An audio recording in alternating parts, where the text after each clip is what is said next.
नमस्कार, माझे नाव विपुल मध्ये मी इयत्ता 7वी शिकतो. माझ्या शाळेचे नाव जिल्हा परिषद प्राथमिक शाळा इरला.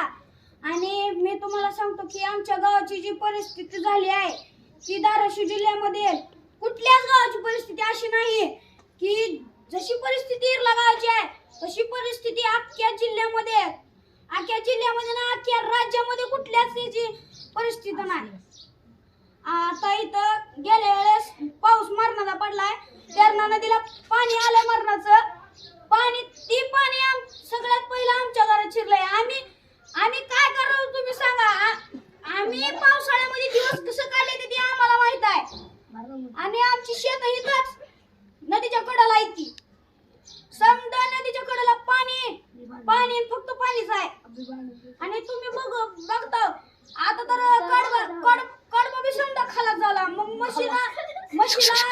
म्हशीला बैलांना ह्याला चारा कुठून आणायचा एवढा प्रश्न मोठा पडलाय. तर मग आता शेतकऱ्याला उत्पन्न बी भेटत नाही असल्या ह्या जमिनीवरून.